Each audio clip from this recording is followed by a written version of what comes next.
Good morning everyone, welcome back to आपकी class coaching centre. आज का जो क्लास है वो आर्टिकल 118 के बारे में करेंगे, अर्थात आर्टिकल 118 के बारे में देखेंगे कि आर्टिकल 118 जो कि हमारे भारतीय संविधान में बहुत ही महत्वपूर्ण आर्टिकल माने जाते हैं। इसे बहुत ही महत्वपूर्ण आर्टिकल इसलिए माने जाते हैं क्योंकि इस आर्टिकल में संसद के विभिन्न प्रकार की समितियां बनाई जाती है जो कि विभिन्न प्रकार के कार्य को करते हैं।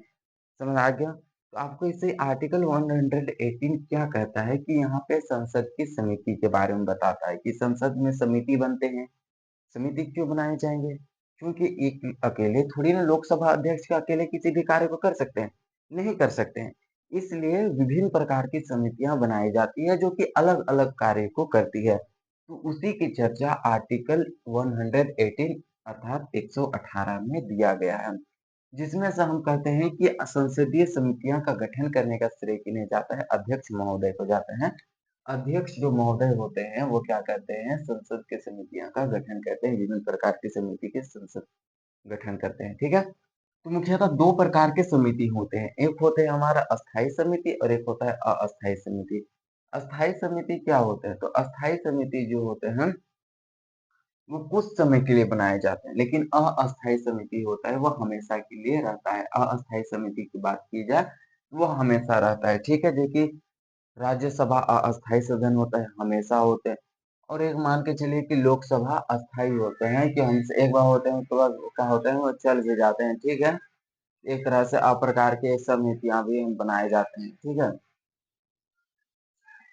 तो इसके बारे में हम अभी वर्तमान में बहुत ही अच्छे तरीके से समझेंगे। तो सबसे पहले हम देखते हैं कि अस्थायी समिति कितने प्रकार के होते हैं? वित्तीय समिति, विभागीय समिति, जांच समिति, सदन समिति, अन्वेषण समिति और एक होता है सेवा समिति। तो ये इतने प्रकार के जो होते हैं हमारे अस्थायी समिति होते हैं। अस्थायी समिति को जानने से पहले हम अस्थायी समिति को हम बाद में जानेंगे, पहले हम अस्थायी समिति के बारे में जानते हैं। तो सबसे पहले अगर बात किया जाए तो हम देखेंगे वित्तीय समिति। वित्तीय समिति के बारे में सबसे पहले इसके बारे में हम जानेंगे। वित्तीय समिति क्या होते हैं? वित्तीय समिति क्या होते हैं? 3 प्रकार के होते हैं वित्तीय समिति, जिसमें यहाँ पे 2 प्रकार के बताए गए हैं। हम नेक्स्ट क्लास में हम तीनों समिति और तीसरा समिति के बारे में भी समझेंगे। तो सबसे पहले हम समझते हैं कि प्राक्कलन समिति। तो प्राक्कलन समिति होती है, ये सबसे बड़ी समिति होती है, सबसे बड़ी अस्थायी समिति होती है। पैसा की जांच करते हैं। वित्तीय समिति क्या होते हैं? पैसा से रिलेटेड होते हैं, पैसा उसा को जांच करते हैं। यह मुख्यतः 3 प्रकार के होते हैं। ठीक है, तो 3 प्रकार में सबसे पहला प्रकार हम देखेंगे प्राक्कलन समिति। प्राक्कलन समिति क्या होते हैं? तो प्राक्कलन समिति जो होते हैं वो मान के कोई बजट तैयार कर रहे हैं तो कहाँ किस चीज में कितना पैसा लगेगा, इस चीज को प्राक्कलन तैयार करने का कार्य होता है प्राक्कलन समिति का। मान के चलिए आपको ऐसे में समझ नहीं आ रहा है, बजट के बारे में आपको हम अच्छे से पढ़ा चुके हैं। तो बजट क्या है, कितना 100 का हम तैयार कर रहे हैं, 100 का हमारे पास बजट तैयार कर रहे हैं। ठीक है, 100 का, जिसमें से हमें 20 रुपया के लेना है। हमें क्या लेना है? तो सीमेंट लेना है, सीमेंट लेना है 20 रुपया का। ठीक है, हम कम पैसा में ऐसे मान के चले कि 20 रुपये में सीमेंट आ जाते हैं। बस समझने के लिए हम 80 रुपया का ले लेते हैं, छड़ छड़ ले लेते हैं। तो टोटल कितने हो गए? तो 100 हो गए। यही तो है हमारे प्राक्कलन।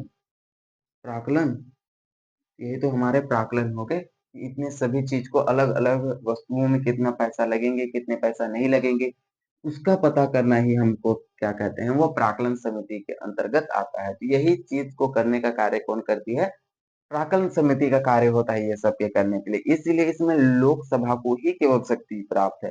राज्यसभा प्राक्कलन समिति में कोई भी सदस्य नहीं होते हैं राज्यसभा के। क्यों? क्योंकि पता है कि पैसा से संबंधित, धन से रिलेटेड धन से रिलेटेड राज्यसभा को कोई शक्ति प्राप्त नहीं है। धन से रिलेटेड जितने भी समस्या या मुद्दा होंगे वो लोकसभा के अंतर्गत ही देखा जाएगा। आपको इतना समझ में आ गया? तो प्राक्कलन समिति के बारे में हम सोचना केवल किसके सदस्य होते हैं? तो केवल लोकसभा के सदस्य होते हैं। कितने सदस्य होते हैं? तो इसको याद रखना है, केवल लोकसभा के मात्र 30 सदस्य होते हैं, राज्यसभा के एक भी सदस्य नहीं होता है। ये प्राक्कलन समिति के अंतर्गत आता है। प्राक्कलन समिति के गठन के बारे में याद रखना है। प्राक्कलन समिति का गठन 1950 ईस्वी में किया गया था। ठीक है, उसके बाद हम देखते हैं कि लोक लेखा समिति। एक होता है लोक लेखा समिति। लोक लेखा समिति क्या होते हैं? इसका गठन 1951 में किया, सॉरी 1921 में इसका गठन किया गया है। सबसे पहले हम गठन के बारे में देखेंगे तो लोक लेखा समिति का गठन 1921 ईस्वी में किया गया। अब लोक लेखा समिति क्या होती है? तो प्राक्कलन समिति के द्वारा कहाँ कितने पैसा खर्च किए हैं, ये तो इनका क्या होती है? प्राक्कलन समिति कहाँ पैसा निकालते हैं, प्राक्कलन बनाते हैं। 100 का हमने प्राक्कलन बना लिया, ठीक है। तो हम किसने दो भागों में बांटे, एक है सीमेंट में कितना खर्च हुआ था, हम बोले थे 20 रुपया मान के चले, और एक है हमारा छड़ में खरीदने में कितना 80 रुपया। अब ये दोनों चीज का, अब ये दोनों जगह अब ये सही खर्च किए हैं या नहीं किए हैं, या गलत प्राकलन बनाए हैं, इसका जांच करने का जो कार्य होता है वह लोक लेखा समिति आते हैं।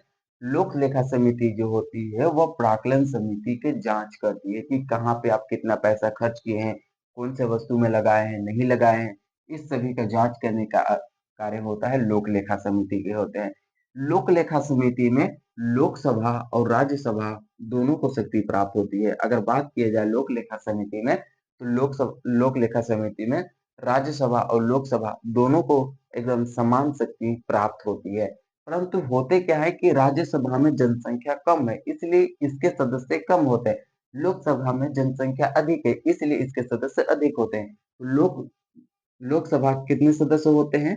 15 सदस्य होते हैं, और राज्यसभा में 7 सदस्य होते हैं। 15 सदस्य और 7 सदस्य ये दोनों मिल करके क्या बना देते हैं? लोक लेखा समिति का गठन करते हैं। किसका गठन करते हैं? तो लोक लेखा समिति का गठन करते हैं। ये अध्यक्ष की बात की जाए तो अध्यक्ष जो होते हैं वह लोक लेखा समिति का अध्यक्ष जो होते हैं वो विपक्ष के होते हैं, पक्ष के नहीं होते हैं। तो लोक लेखा समिति के जो अध्यक्ष होते हैं वो एक तरह से विपक्ष के होते हैं। समझ में आ गया इतना? अध्यक्ष की बात की जाए तो लोक लेखा समिति के अध्यक्ष विपक्ष के क्यों होते हैं, इसके बारे में समझेंगे कि लोक लेखा समिति के अध्यक्ष विपक्ष के इसलिए होते हैं क्योंकि बात इसलिए आता है क्योंकि ये धन से संबंधित है। ये मान के चलिए कोई पार्टी की जांच कर रहे हैं, अगर अध्यक्ष खुद के पार्टी के होंगे तो पैसा घपला कर सकते हैं, पैसा उधर हेर फेर किया जा सकता है। इसलिए क्या करते हैं कि लोक लेखा समिति में जो अध्यक्ष होते हैं विपक्ष का बना देते हैं, पक्ष का नहीं बनाते हैं। क्योंकि अगर पक्ष का कोई भी व्यक्ति घोटाला करे तो विपक्ष का अध्यक्ष तो पक्ष अभी विपक्ष का अध्यक्ष तो विरोध करेगा, उसकी समिति उसके सदस्यता उसके सरकार को गिराने के लिए वो विरोध करेगा, हाँ यहाँ इतना पैसा घोटाला कर रहा है। इसीलिए क्या करते हैं, लोकसभा अध्यक्ष जो होता है वो विपक्ष का होता है, पक्ष का नहीं होता है। अपने ही पक्ष के नहीं बनाए जाते। याद रखना है लोकसभा के अध्यक्ष जो होते हैं वे विपक्ष के होते हैं। साथ ही साथ क्या करते हैं कि लोक लेखा समिति CAG जिसकी चर्चा आर्टिकल 118 में 48 में 148 में इसकी चर्चा, जिसे हम बाद में पढ़ाएंगे। इतना है कन्फेडरल ऑडिटरी जनरल, तो क्या होते हैं CAG का भी जांच करने का कार्य किसका होता है? तो लोक लेखा समिति CAG के भी जांच करते हैं। साथ ही साथ क्या करते हैं, प्राक्कलन समिति की भी जांच करते हैं और CAG की भी जांच करते हैं। CAG जो होता है केंद्र और राज्य सरकार के पैसा का जांच करती है, और इस CAG का जांच कर कौन करती है? लोक लेखा समिति करते हैं, ठीक है। और प्राक्कलन समिति का भी जांच करते हैं। इसलिए लोक लेखा समिति और प्राक्कलन समिति को एक दूसरे के क्या माना गया है? तो एक दूसरे का जुड़वा बहन माना गया है। क्या माना गया है? जुड़वा बहन। इसे हम क्या कहते हैं? जुड़वा बहन कहते हैं। किसे? लोक प्राक्कलन समिति और लोक लेखा समिति। क्यों? समझ आ गया? क्योंकि लोक लेखा समिति है जो प्राक्कलन समिति की जांच करते हैं। इतना समझ में आ गया? और साथ ही साथ क्या होता है, लोक लेखा समिति CAG का भी जांच करते हैं। और फाइनली सबको जांच करने के बाद लोक लेखा समिति अपनी रिपोर्ट, अपना जो रिपोर्ट होते हैं, अपना जो रिपोर्ट होता है वो किसे देते हैं? अपना जो रिपोर्ट होता है वह मुख्यतः लोकसभा के अध्यक्ष को देते हैं। लोकसभा अध्यक्ष महोदय, अध्यक्ष कहाँ पे है? ये देखिए लोक लेखा लोक लेखा समिति जो होता है अपना जो फाइनल रिपोर्ट जो होते हैं वह अध्यक्ष को दे देते हैं, लोकसभा के अध्यक्ष को दे देते हैं। तो इतने बारे में समझ में आ गया कि कुछ समिति होते हैं। तो अस्थाई समिति बाद में आता है, विभागीय समिति, जांच समिति, सेवा समिति, इसके बारे में हम अच्छे से कल डिटेल से पूरे ऑल कंप्लीट कर देंगे, ठीक है। सबसे पहले हम देखते हैं अस्थाई समिति के अंतर्गत कौन कौन, वित्तीय समिति आ गई, विभागीय समिति, ये सारे समितियां हो गए। फिर से हम आपको रिवीजन कर देते हैं वित्तीय समिति। वित्तीय समिति कितने प्रकार के होते हैं? तो वित्तीय समिति 3 प्रकार के होते हैं। तीसरा प्रकार कल देखेंगे, 2 प्रकार देख लिए, 3 प्रकार के होते हैं। एक होता है प्राक्कलन समिति। वित्तीय समिति का का काम होता है पैसा का जाँच करना। मुख्यतः क्या कार्य होता है?